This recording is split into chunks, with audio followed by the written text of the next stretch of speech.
This episode goes out to the millions of protesters hitting the streets every single day in every state in America and all across the world. You're amazing. Black Lives Matter. No justice, no peace.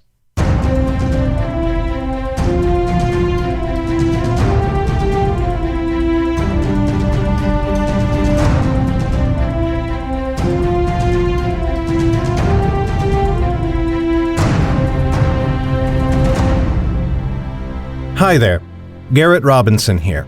Welcome to the 28th episode of the Nightblade Epic Podcast Season 2. Welcome to June, everyone. We're almost halfway through the year and it's been a doozy. No, listen, sorry, that's understating it. It's been awful. 2020 has been awful. In lieu of promoting anything we've got going on, we want to encourage you to go find Black authors and other creatives out there and support their work. Two of our favorites who we've worked with are Antoine Bandelet at AntoineBandelet.com. That's AntoineBandele.com. And Erica Drayton, who has an awesome Patreon where she publishes fantasy fiction. Find her at patreon.com/pdbooks. Whatever we can do to get out there and support justice for Black people in this country and around the world, we have to do it. If you can go to protests, do it. If you can donate to bail funds for protesters, do it. Find ways to help. There are more of us than there are of them, and the power is in our hands. Okay, now it's time for today's episode, which I only want you to listen to while you're driving to a march, or writing a letter to your representative, or whatever you're doing to help. Today, you're getting Chapter 37 of Mystic. When we left off, Lauren had set a stampede of horses through a mercenary camp and ridden off from the destruction on 2 stolen mounts. Enjoy!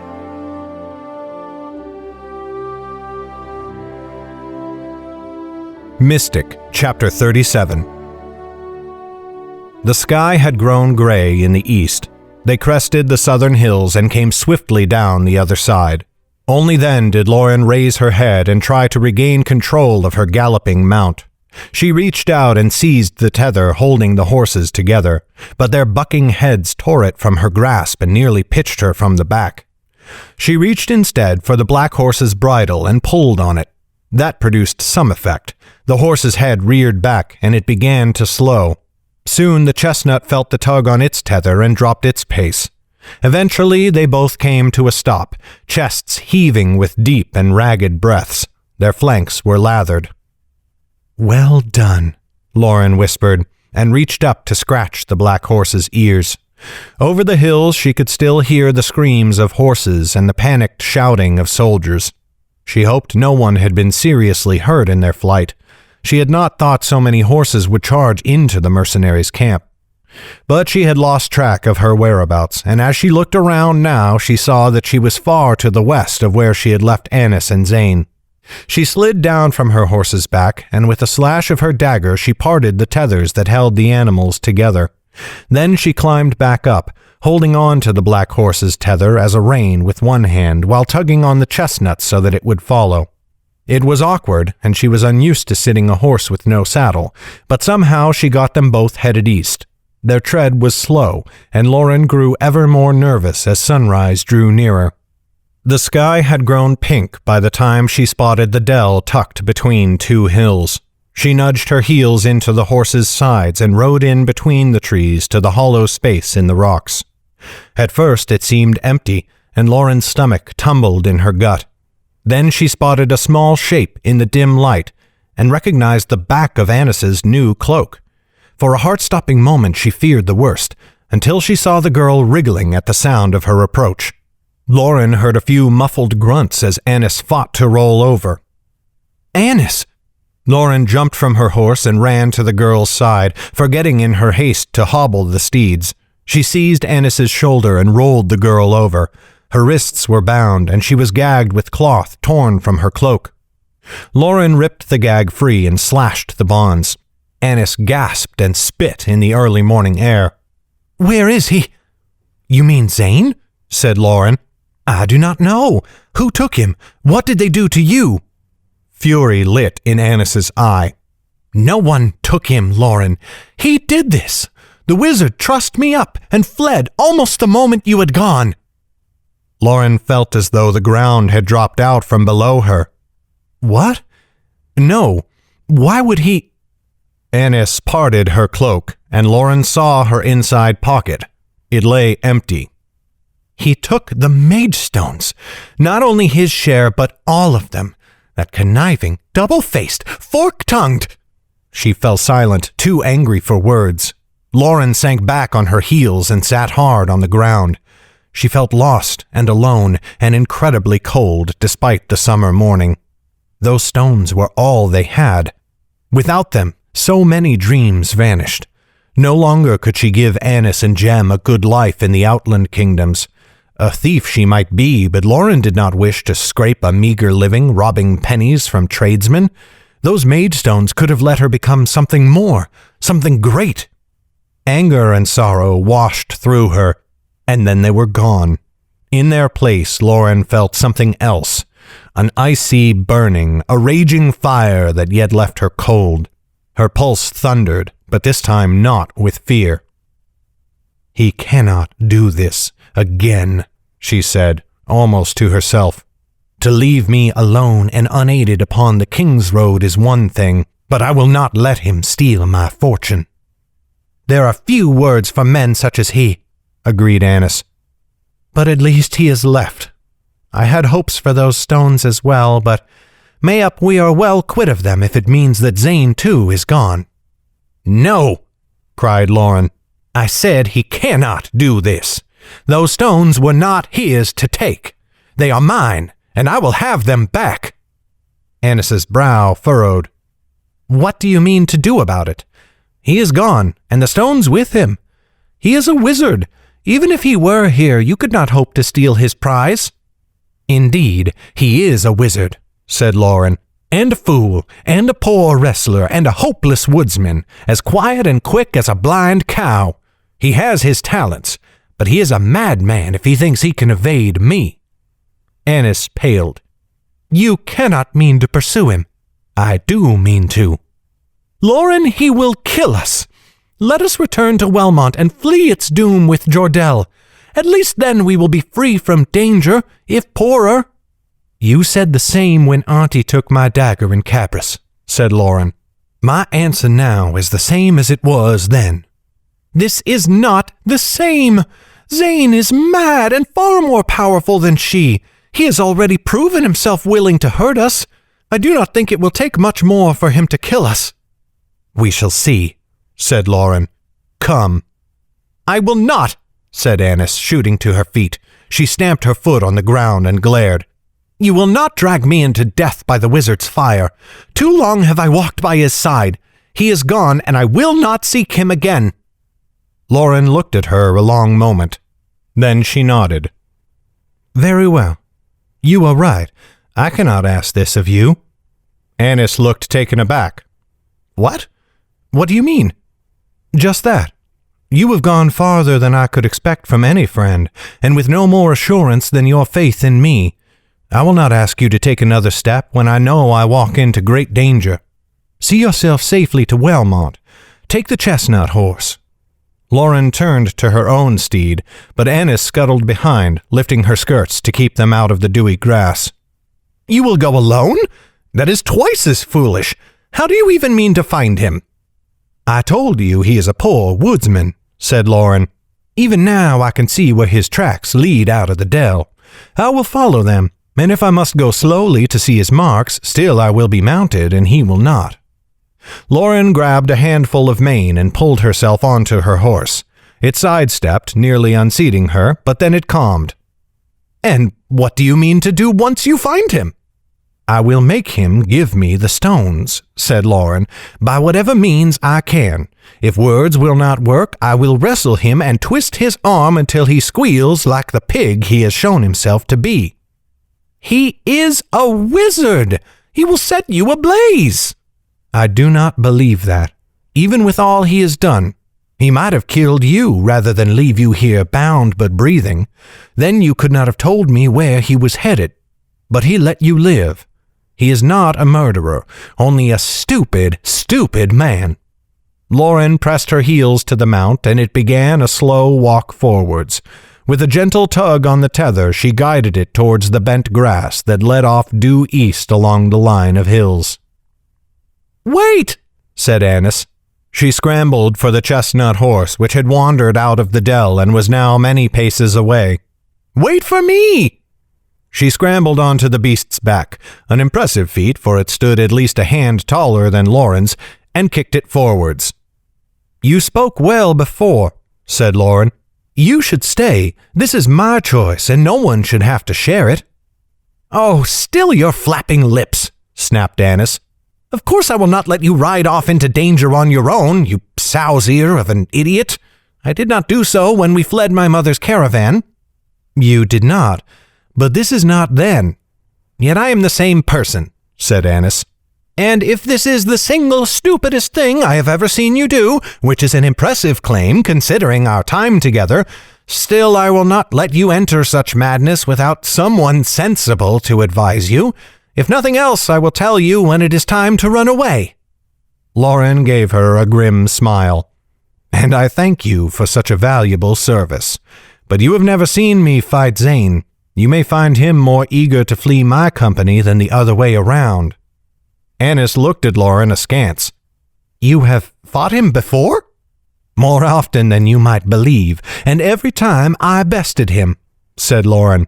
"His magic might be like a bear's trap, but the body behind it is like a rusted hinge." Annis pursed her lips and turned her eyes forwards. "I hope you are right." In truth, Lauren hoped the same. She had taught Zane a lesson or two in their time together, but the man they pursued was unlike the wizard she had met in the birchwood. Never would she have imagined that he could betray her like this, nor harm Annis as he had. She had one hope to cling to, that he was no murderer.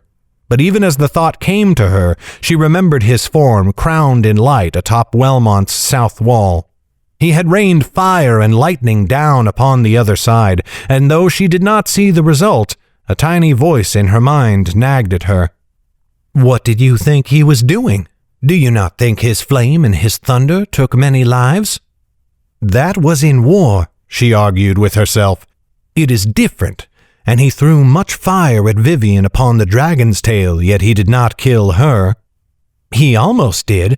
He only stopped after you argued with him." "Then I will argue with him now until his ears catch in his own flame," thought Lauren. "And that is the end of it." And so it seemed to be, for the voice in her mind went silent. Zane had apparently moved in haste, for his tracks were deep and easy to spot. Lauren was able to go much faster than she had hoped, and she found that her horse shifted easily beneath her despite the speed at which she drove it. The slightest tug on her tether moved the beast left or right, and she could mostly keep her eyes to the ground. "That is a fine beast," said Annis, after some time had passed in silence. "You chose her." "I did. I think I shall keep her." "She must have belonged to an officer or someone wealthy, for she moves easily under your touch. What will you call her?" Lauren remembered her promise to the horse in the mercenaries' camp. "We are not out of danger yet." "I have not decided." Once the tracks had gone east for a while, they rose up the side of the hills. Following them, Lauren found that they were well east of the sellswords, who were scarcely a blur in the distance. Zane's tracks went down the other side of the hills and due north, aiming for the great rocks that poked just above the horizon. Now on more open ground, they could move more quickly, with Lauren stopping only occasionally to mark Zane's tracks. The wizard moved in a straight line, making no visible effort to mask his trail, which only made her work easier. They came upon another line of hills, and these were wooded, forcing them to slow once more. But the sun had risen, and the ground here was softer, so Zane's movements stood out like burning flames in the greenery. At the hills they turned east and continued that way a long while. "What course is he taking?" said Annis. "He seems aimless." "He is not," said Lauren. "Though he does not walk on the road, he is following its course. The road will go east and follow the river. After he goes that way a while, he will turn north and take the King's Road until he comes again to the High King's seat." "And then?" said Annis. Lauren shuddered beneath her cloak as she thought of Zane arriving at the seat for his son, his eyes glowing black from the Magestone's power. "That is none of our concern. What Zane does with his share of the stones is his business. Our portion is all I care about." The hills opened into wide plains, and they found themselves nearly on top of Zane. There he walked, a small figure in a blue coat scarcely 2 spans away. There were no hills in which to hide, neither rocks nor trees. He had not turned to see them, but surely he would once their hoofbeats sounded behind him. "We are exposed," said Annis, her voice quivering. "Lauren, it would be foolish to approach him like this." "My only hope is my belief in him," thought Lauren. "He will not harm us. Come, let us go and have a chat with this wizard." She spurred her horse, and when it broke into a gallop it nearly threw her from its back. Annis rode easily, of course, and together they descended upon Zane in a thunder of hooves. Lauren's pulse quickened when he turned to face them, but he made no move to attack. Instead, she thought she saw him smile as the two of them drew near. He stood stock still, hands at his sides, and she saw no glow in his eyes. They reined to a stop 10 paces away. Lauren studied the wizard in silence while thinking of what to say. But Zane spoke before she could, his voice pleasant and light on the morning air. "Well met again, though I did not expect the pleasure. Truly, when I ask you to fetch me a horse, you are most diligent about it. I will take the chestnut, for I think the black one suits you." "You shall have neither," said Lauren. "You have betrayed me again, and for that I will not forgive you. But I will allow you to leave if you only return our share of the Magestones." "And why should I? You cannot take them from me, and I can make better use of them than you can." "They are mine." "Ours," she amended, glancing at Annis. "You mean to leave us bereft and penniless. I will not let you." "Let?" snarled Zane, eyes glittering. "Since when have you let me do anything, daughter of the family Nelda? You have been a burden upon my back since first we met, despite all my attempts to shake you. I would regret ever helping you escape your father if it were not for the stones I hold in my pocket. And so I will not part from them.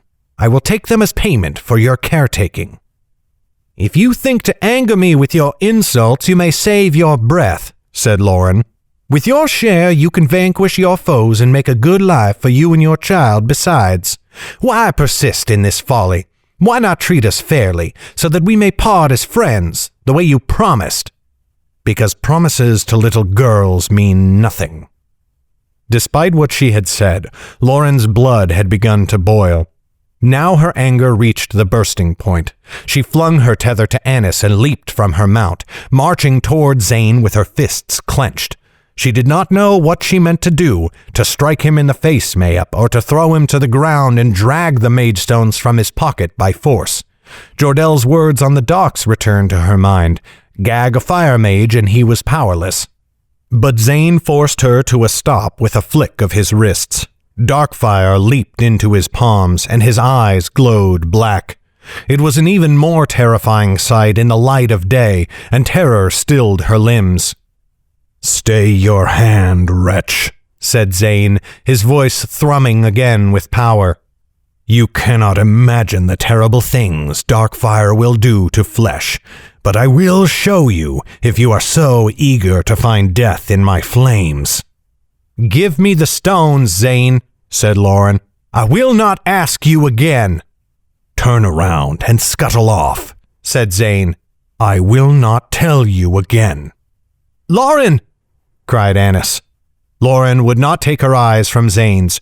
Over her shoulder she said, "Be still, Annis, or turn and leave if you must. I will not blame you." "Oh, do not be an idiot," snapped Annis. "Look, riders." Zane's fires guttered out. His eyes returned to normal as he looked past Lauren in confusion. Lauren turned to follow his gaze and saw that Annis was right. Across the plain rode 7 figures on horseback, thundering towards them all. And Lauren felt equal parts fear and relief as she recognized the red cloaks that each of them wore, and Jordell and Vivian in the lead. This has been a production of Legacy Books, written and narrated by Garrett Robinson. The music in this podcast was created by Will Musser. Check out his incredible work at willmusser.com. That's WILLMUSSER.com. Today's letter is H. Thank you for listening. Bye-bye.